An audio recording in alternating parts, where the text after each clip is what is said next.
delivery floor, as well as the neonatal intensive care unit, NRP is a vital tool in saving infant lives.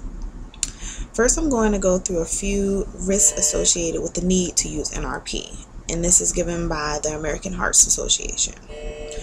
Extreme prematurity, low birth weight, and just this transition to spontaneous breathing is some of the risks that are associated with the need to use NRP. NRP steps are broken down into 4 blocks. This helps ensure that the steps are done correctly, properly, and that they can be shown consistently throughout the process. And these steps are done by the American Academy of Pediatrics. Block A is airway. And in that step, you're making sure that the infant is placed into a warm environment and that the head is positioned to open the airway. While doing this, you're drying off the skin and stimulating infant to breathe. And block B is breathing. If baby is not responsive, apneic, that means not breathing, or the heart rate is below 100, you're going to assist with positive pressure ventilations and stimulation as well. So after you've done with airway and you're done with breathing, you go on to circulation. If baby is not responding with heart rate is less than 60, you want to support circulation by starting chest compressions. In chest compressions, there are 2 techniques that are used for infants.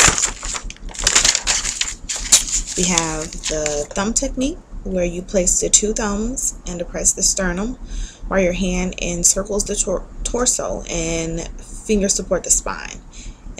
And then we also have the 2-finger technique, where you use the tips of your middle index, ring finger, and you use to compress the sternum while the other hand is supported under the baby's back.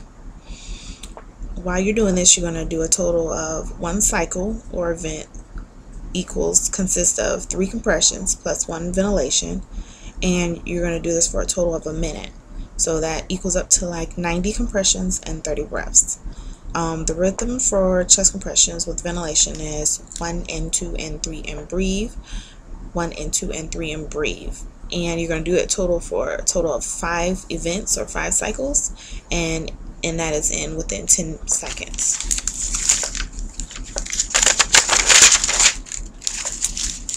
Last but not least is block D.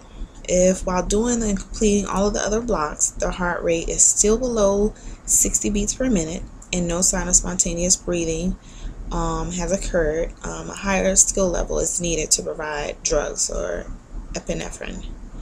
So even though the steps may seem easy during a real-life crisis, knowing those steps and being able to practice them and know them thoroughly is very highly recommended.